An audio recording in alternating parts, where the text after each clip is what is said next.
والمنتظرين مولانا صاحب الزمان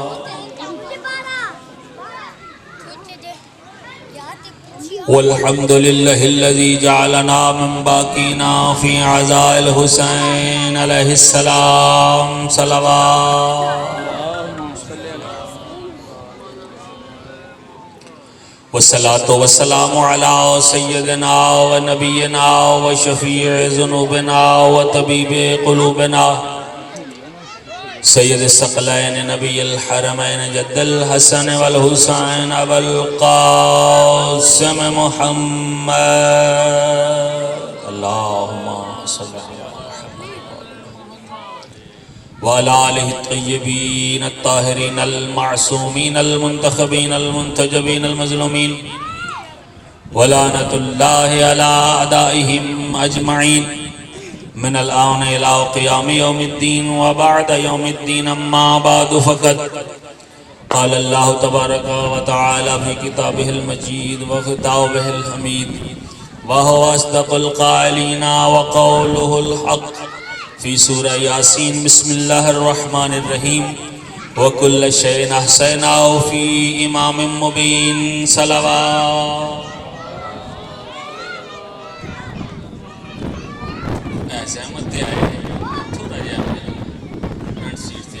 نعرہ تکبیر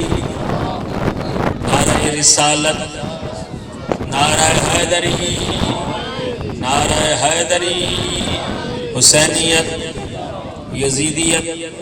اہل بیت کے دشمنوں پہ لعنت پر محمد و آل محمد صلوات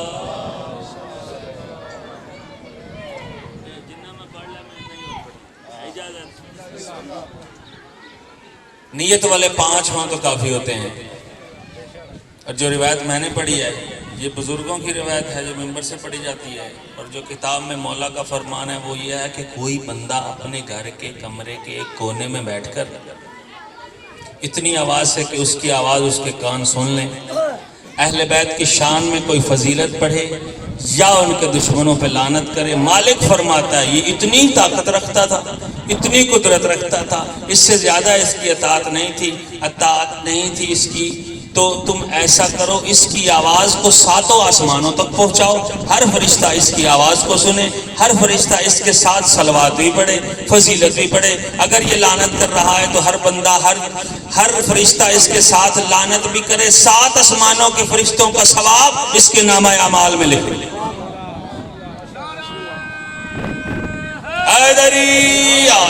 تو اس کا مطلب ہے اہل بیت کا ذکر کرنے کے لیے نہ سپیکر کی ضرورت ہے نہ بندوں کی ضرورت ہے نہ ممبر کی ضرورت ہے نہ کسی خطیب وائز کی ضرورت ہے اگر تو اپنے دل سے بیٹھ کے مصلی پہ بیٹھ کے آل محمد کا ذکر کرے تو وہ قبول کر دے کل شیء احصیناہ فی امام مبین ہر شے امام مبین کے احصاء میں ہے کنٹرول میں ہے خدا کی قسم اس طرح کنٹرول میں ہے کہ صاحب ممبر سلونی پہ بیٹھ کر دعویٰ فرما رہے ہیں پوچھو مجھ سے میں زمینوں کے راستوں سے آسمانوں کے راستے بہتر جانتا ہوں زمینوں کے راستے سے آسمانوں کے راستے بہتر جانتا ہوں تو ایک بندہ مسجد نبوی میں داخل ہوا اس نے دل میں خیال کیا اللہ جانے میرے سوال کا کوئی جواب دے بھی سکے گا کہ نہیں میں نے اتنا عرصہ سفر کیا ہے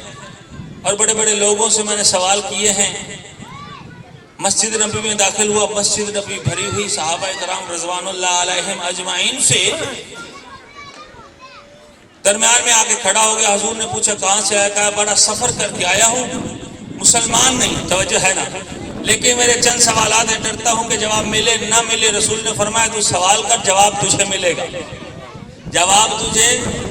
ملے گا عزیزان گرامی وہ کہتا ہے سوال مشکل ہے ڈرتا ہوں اگر جواب نہ ملے تو آپ کے یہ پروانے مجھے مار نہ دیں اب اس کی پریشانی کو دیکھ کے باعث تخلیق کائنات پیغمبر نے ارشاد فرمایا تو گھبرا رہا ہے کہ مجھے سے سوال کرے اور میں جواب نہ دے سکوں اگر تو کہے میری گود میں بیٹھا ہوا حسن جواب دے حیدری اگر تو کہے تو میری گود میں بیٹھا وہ حسن جواب دے، پہلے حیران تھا پھر پریشان ہوا، میں مسلمانوں کے نبی سے سوال کرنے سے گھبرا رہا ہوں، اور انہوں نے ایک بچے کی طرف اشارہ کر دیا، بس اس کا دل میں یہ ارادہ کرنا تھا کہ پتہ نہیں یہ بچہ میرے سوالوں کے جواب دے سکے گا یا نہیں دے سکے گا۔ رسول کی گود کو ممبر بنا کے میرے مولا شہزادہ حسن نے اس کی آنکھوں میں آنکھیں ڈالی اور ارشاد فرمایا، اور تو گھبرا رہا ہے کہ جواب ملے گا یا نہیں ملے گا، اگر تو کہے میں حسن سوال بھی بتاؤں تیرا جواب بھی اب جب اس نے کہا نا سوال بھی بتائے گا شہزادہ، ابھی میں نے سوال کیا ہی نہیں، تو آ کے رسول کے دونوں ہاتھ، رسول کے قدموں پہ دونوں ہاتھ رکھ کے کہتا ہے، اے مسلمانوں کے نبی پہلے کلمہ پڑھا، پھر یہ شہزادہ میرے سوالوں کے جواب دے۔ عزیزان گرامی، کلمہ پڑھنے کے بعد میرے مولا حسن نے ارشاد فرمایا، تو اپنے دل میں وہاں سے چلا، تو نے وہاں سے سوالات کیے، کہیں سے تجھے جواب نہیں ملا، تیرے دل میں یہ خیال نہیں تھا وہ کون سی ایسی 10 چیزیں ہیں جو ایک دوسرے سے سخت ہیں، تو پھر سن، سب سے زیادہ سخت اللہ نے پتھر بنایا، پتھر زیادہ سخت اللہ نے بنایا لوہا جو پتھر کو کاٹ دیتا ہے، لوہے سے زیادہ سخت بنائی ہے اللہ نے آگ جو لوہے کو پگھلا دیتی ہے، آگ سے زیادہ سخت بنایا اللہ نے پانی جو آگ کو بھی بجھا دیتا ہے، پانی سے زیادہ سخت بنایا اللہ نے بادل جو پانی کو اٹھا لیتا ہے، بادل سے زیادہ سخت بنائی ہے اللہ نے ہوا جو بادل کو کبھی دائیں لے جاتی ہے کبھی بائیں لے جاتی ہے، ہوا سے زیادہ سخت بنایا ہے اللہ نے فرشتہ جو ہواؤں کو روکتا بھی ہے، جو ہواؤں کو چلاتا بھی ہے، کبھی مشرق میں لے جاتا ہے کبھی مغرب میں لے جاتا ہے، اور اس فرشتے سے سخت بنایا ہے اللہ نے اللہ نے امر بنایا ہے جو اس فرشتے کو حکم دیتا ہے، اب ہواؤں کو چلانا ہے، اب ہواؤں کو روکنا ہے، اور اس امر سے زیادہ سخت بنایا ہے اللہ نے اولی الامر، اور فرمایا بسم اللہ الرحمن الرحیم قل اطیعوا اللہ و اطیعوا الرسول و اولی الامر منکم، اللہ کی اطاعت کرو اور رسول کی اطاعت کرو اور اولی الامر کی اطاعت کرو۔ ارے جو فرشتوں کو حکم دیتا ہے وہ اولی الامر ہم 14 ہی تو ہیں،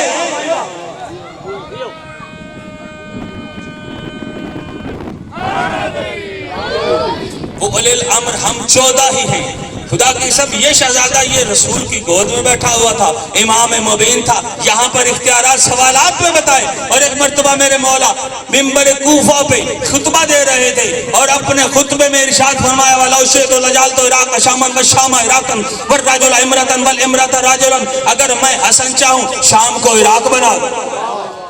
عراق کو شام بنا دوں، مرد کو عورت بنا دوں، عورت کو مرد بنا دوں۔ مجمع کے درمیان سے ایک شخص اٹھا، اس نے کہا یا ابن ابو تراب میں یقدر علی ذلک، اے ابو تراب کے بیٹے کس میں طاقت کس میں جرت ہے کہ کوئی ایسا کر سکے، مرد کو عورت بنائے عورت کو مرد بنائے۔ خدا کی قسم اپنی پیاری چپ کی قسم ہے، یہ زبان خدا تھی،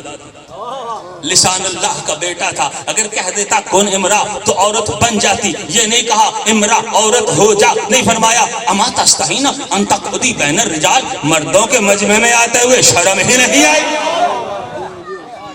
نعرہ حیدری،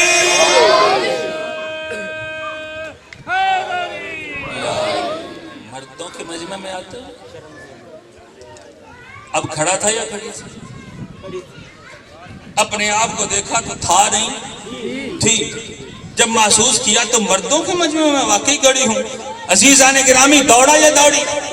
اس دوڑتی ہوئی کہ میرے مولا نے ارشاد فرمایا تو نے کیا سمجھا تیری سزا پوری ہوگی؟ نہیں، قد سارت عیالوں کے رجلن، تیرے گھر بیٹھی بی بی کو حسن نے مرد بنا دی، مرد بنا دیا ہے۔ عزیزان گرامی بندے دوڑتے ہوئے سفید داڑھی والے آ کے مولا کے قدموں میں ہاتھ رکھ کے کہتے ہیں مولا معافی دے دئیے، کرم کا گھرانہ رحم کا گھرانہ ہے، آپ تو قاتل کو بھی شربت پلاتے ہیں، رحم کا گھرانہ ہے، اسے معافی دے دیجئے، معافی مل سکتی ہے۔ مولا نے فرمایا مل سکتی ہے لیکن سزا پوری ہونے کے بعد مولا ابھی بھی کوئی سزا باقی ہے، اسے آپ نے عورت بنا دیا، اس کی عورت کو مرد بنا دیا ہے، اور مولا نے فرمایا اس وقت اس کی سزا پوری ہوگی